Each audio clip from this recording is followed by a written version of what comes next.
ಓಂ ನಮೋ ಭಗವತೆ ವಾಸುದೇವ. ನಮಸ್ತೆ ಫ್ರೆಂಡ್ಸ್, ನಾನು ಕೃಷ್ಣ ಮಾತಾಡೋದು. ಇವತ್ತು ವಾಸುದೇವ ಆಸ್ಟ್ರೋ ಗೋಲ್ಡ್ ಯೂಟ್ಯೂಬ್ ಚಾನಲ್ಗೆ ನಿಮಗೆಲ್ಲ ಸ್ವಾಗತ. ಇವತ್ತಿನ ವಿಚಾರ ಏನಪ್ಪ ಅಂದರೆ, ನಮಗೇನಾದರೂ ಪಿತ್ರಾರ್ಜಿತ ಆಸ್ತಿ ಬರುತ್ತಾ ನಮ್ಮ ಜಾತಕದಲ್ಲಿ, ಅಥವಾ ಏನಾದರೂ ವರದಕ್ಷಿಣೆ ಬರುತ್ತಾ, ಅಥವಾ ವರದಕ್ಷಿಣೆ ಹೋಗುತ್ತಾ, ವಧುದಕ್ಷಿಣೆಯಾಗಿ ಹೋಗುತ್ತಾ, ಅಥವಾ ನಮಗೆ ಬಂದಿರುವಂಥ ಪಿತ್ರಾರ್ಜಿತ ಏನಾದರೂ ನಾವು ಲಾಸ್ ಮಾಡ್ಕೊಳ್ತೀವಾ ಅಂತ ಎಷ್ಟೊಂದು ಜನಕ್ಕೆ ಕನ್ಫ್ಯೂಷನ್ ಇರುತ್ತೆ. ಇವತ್ತು ನಾನು ತಿಳಿಸೋದಾದರೆ, ನಿಮ್ಮ ಜಾತಕದಲ್ಲಿ ನೀವು ಆ ಕುಂಡಲಿಯನ್ನು ನೀವು ಚೆಕ್ ಮಾಡಿಕೊಂಡಾಗ ನಿಮ್ಮ ಲಗ್ನದಿಂದ ಮೇಯ್ನಾಗಿ ಪ್ರಬಲವಾಗಿ ನಾವು ದುಸ್ಥಾನ ಅಂತ ಯಾವ ಮನೆ ಕರಿತೀವಿ, 8ನೇ ಮನೆ ಪ್ರಮುಖವಾಗಿ ಇರಲೇಬೇಕು. 8ನೇ ಮನೆ ಜೊತೆ ಏನಾದರೂ ನಿಮಗೆ 11ನೇ ಮನೆ ಇದ್ದರೆ ನಿಮ್ಮ ಜಾತಕದಲ್ಲಿ ಸ್ವಲ್ಪ ಪಿತ್ರಾರ್ಜಿತ ಆಸ್ತಿ ಬರುತ್ತೆ, ಯಾವತ್ತಾದರೂ ಬರುತ್ತೆ ನಿಮ್ಮ ಲೈಫಲ್ಲಿ. ಅದು ದಶಾಭುಕ್ತಿಗಳು ಬಂದಾಗ 8 11ನೇ ಮನೆ ಬಂದಾಗ ಕಾಂಬಿನೇಷನ್ಸ್ ಅಂತ ನಾವು ನೋಡ್ತೀವಿ.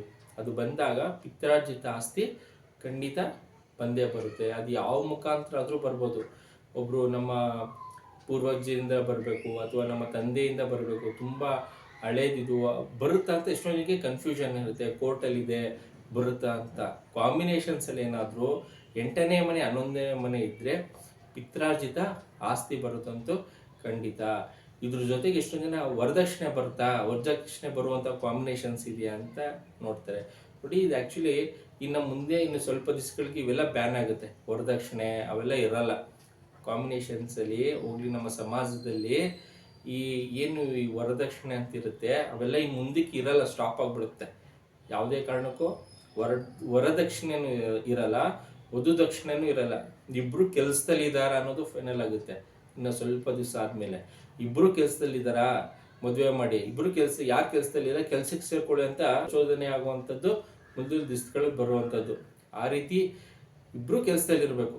ಈ ವರದಕ್ಷಿಣೆ ವಧುದಕ್ಷಿಣೆ ಇವೆಲ್ಲ ಮುಂದಿನ ದಿವಸಗಳಲ್ಲಿ ಕಾಲಕ್ರಮೇಣ ಕಡಿಮೆ ಆಗ್ತಾ ಹೊಂಟೋಗುತ್ತೆ. ಅಂಥದ್ರಲ್ಲೂ ನಮ್ಗೆ ಎಷ್ಟೊಂದು ಜನ ಆಸಕ್ತಿ ಇರುತ್ತೆ, ನಮಗೇನಾದರೂ ವರದಕ್ಷಿಣೆ ಬರುತ್ತಾ ಅಂತ. ಅದಕ್ಕೂ ಅಷ್ಟೇ ಸೇಮ್ ಕಾಂಬಿನೇಷನ್. ಲಗ್ನದಿಂದ 8ನೇ ಮನೆ ಮತ್ತು 11ನೇ ಮನೆ ಯಾರಿಗಿರುತ್ತೆ ಅವ್ರಿಗೆ ವರದಕ್ಷಿಣೆ ಬರುವಂಥದ್ದು. ಮತ್ತು 8ನೇ ಮನೆ ಜೊತೆ ಏನಾದರೂ 12ನೇ ಮನೆ ಸೇರಿಕೊಂಡ್ರೆ ಬಂದಿರುವಂಥ ಪಿತ್ರಾರ್ಜಿತ ಆಸ್ತಿ ಯಾರಿಗೋ ಒಬ್ರಿಗೆ ಬೇರೆಯವ್ರ ಪಾಲಾಗುತ್ತೆ. ನಿಮಗೆ ಗೊತ್ತಿಲ್ಲದೇನೋ ಬೇರೆಯವ್ರ ಪಾಲಾಗ್ಬಿಡುತ್ತೆ. ಅದೇ ಥರ ನಿಮಗೆ ಬಂದಿರುವಂಥ ಏನಾದರೂ ವರದಕ್ಷಿಣೆ 8ನೇ ಮನೆ ಜೊತೆ 12ನೇ ಮನೆ ಸೇರಿಕೊಂಡ್ರೆ ಹೆಂಗಾದರೂ ಮಾಡಿ ಲಾಸ್ ಮಾಡ್ಕೊಳ್ತೀರಾ. ನೀವೇ ದುಡ್ಡು ಕಟ್ಟಿ ಕೊಡುವಂಗೆ ವರದಕ್ಷಿಣೆ ಆಗಲ್ಲ, ಅದು ವಧುದಕ್ಷಿಣೆಯಾಗಿ ಕನ್ವರ್ಟ್ ಆಗಿಬಿಡುತ್ತೆ.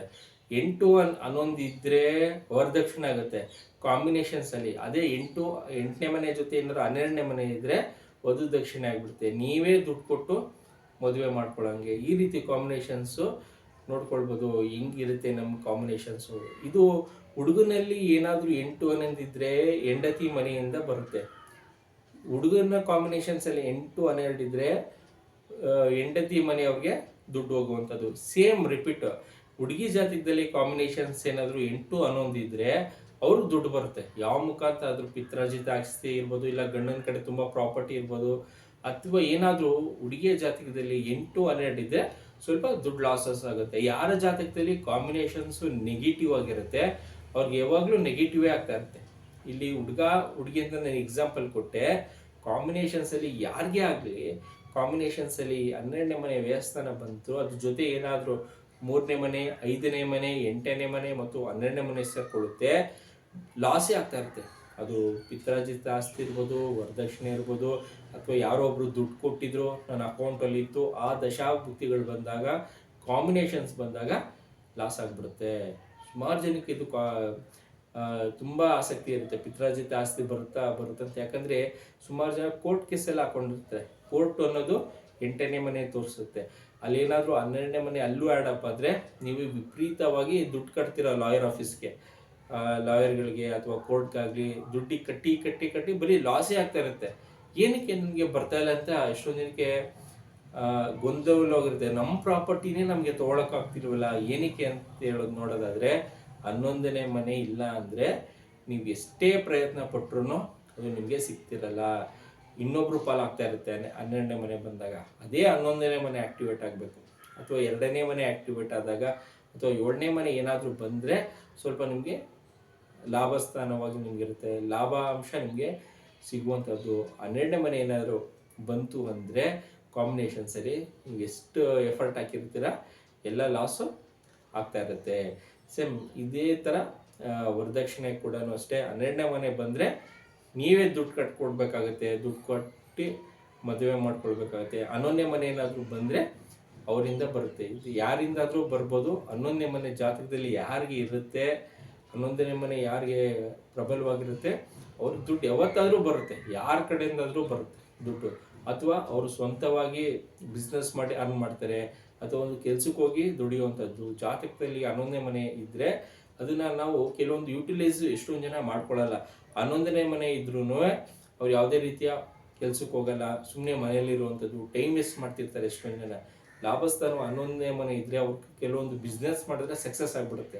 ಯಾವುದೋ ಒಂದು ಕೆಲ್ಸಕ್ಕೆ ಹೋದರೆ ಇಮಿಡಿಯೇಟ್ ಇಂಟರ್ವ್ಯೂ ಪಾಸ್ ಆಗಿ ಜಾಬ್ ಸಿಕ್ಬಿಡುತ್ತೆ. ಅವರ ಟೈಮ್ನ ಎಷ್ಟೊಂದು ಜನ ಸ್ಪಾಯ್ಲ್ ಮಾಡ್ಕೊಳ್ತಿರ್ತಾರೆ.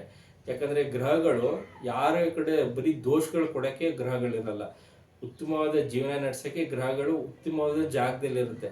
ಅಭಿವೃದ್ಧಿ ಆಗಲಿ ಅಂತಲೇ ಕೆಲವೊಂದು ಗ್ರಹಗಳು ಆ ದಶಾಭುಕ್ತಿ ಬಂದಾಗ ನಮ್ಮನ್ನ ಎಚ್ಚರಿಸುತ್ತೆ. ಆಗ ನಾವು ಎಚ್ಚೆತ್ತುಕೊಂಡು ಕೆಲಸಕ್ಕೆ ಅಥವಾ ಬಿಸ್ನೆಸ್ ಮಾಡಿದ್ರೆ ಜೀವನದಲ್ಲಿ ಅಭಿವೃದ್ಧಿ ಕಾಣ್ತೀವಿ. ಇದಿಷ್ಟು ವಿಚಾರ ಪಿತ್ರಾರ್ಜಿತ ಆಸ್ತಿ ಮತ್ತು ವರದಕ್ಷಿಣೆ ವಿಚಾರ. ನಿಮ್ಮ ಕಾಂಬಿನೇಷನ್ಸಲ್ಲಿ ನೋಡ್ಕೊಳ್ಳಿ. ಇದು ಬೇಸಿಕಲಿ ಇನ್ನೂ ಡೆಪ್ತಲ್ಲಿ ಹೋಗಿ ಚೆಕ್ ಮಾಡಬೇಕಾಗುತ್ತೆ. ವರದಕ್ಷಿಣೆ ಆಗಲಿ ಅಥವಾ ಪಿತ್ರಾರ್ಜಿತ ಆಗಲಿ, ದಶಾಭುಕ್ತಿ ಮತ್ತು ಕಸ್ಪಲ್ ಅಂತ ನಾವು ನೋಡ್ತೀವಿ, ಅಲ್ಲೇನಾದರೂ ವಕ್ರಿಯಾಗಿದೆ ಅಂತ ನೋಡ್ತೀವಿ. ಅವೆಲ್ಲ ಡೆಪ್ತಲ್ಲಿ ಹೋಗಿ ಚೆಕ್ ಮಾಡಿದಾಗ ಫೈನಲ್ ರಿಸಲ್ಟ್ ಏನು ಅನ್ನೋದು ತಿಳಿತಾ ಹೋಗುತ್ತೆ. ಯಾರು Vasudeva astro gold YouTube channel subscribe ಮಾಡ್ಕೊಂಡಿಲ್ಲ, ಇವತ್ತೇ ಸಬ್ಸ್ಕ್ರೈಬ್ ಮಾಡ್ಕೊಳ್ಳಿ. ನಾನು ಹಾಕುವಂಥ ಇನ್ಫಾರ್ಮೇಷನ್ಸ್ ಇಮ್ಮಿಡಿಯೇಟು ನಿಮ್ಮ ಮೊಬೈಲ್ಗೆ ರೀಚ್ ಆಗುತ್ತೆ. ಮತ್ತು ಈ ಚಾನೆಲ್ ಯಾವುದೇ ಬೇಡದಿರೋಂಥ ವಿಚಾರ ಹಾಕಲ್ಲ. ಜಸ್ಟ್ ನಿಮಗೆ ಜ್ಯೋತಿಷ ಶಾಸ್ತ್ರಕ್ಕೆ ಏನು ಇನ್ಫಾರ್ಮೇಷನ್ಸ್ ಬೇಕು, ಯಾವ ಟಾಪಿಕ್ ಬಗ್ಗೆ ಮಾತಾಡ್ತೀನಿ ಆ ಟಾಪಿಕ್ ಬಗ್ಗೆ ಕೆಲವೊಂದು ಇಂಪಾರ್ಟೆಂಟ್ ಇನ್ಫಾರ್ಮೇಷನ್ ಅಪ್ಡೇಟ್ ಮಾಡ್ತಾ ಹೋಗ್ತೀನಿ. ನಿಮ್ಮ ಲೈಫಲ್ಲಿ ಯಾವತ್ತಾದರೂ ಇವೆಲ್ಲ ಯೂಸ್ ಆಗ್ತಾ ಹೋಗುತ್ತೆ. Thank you.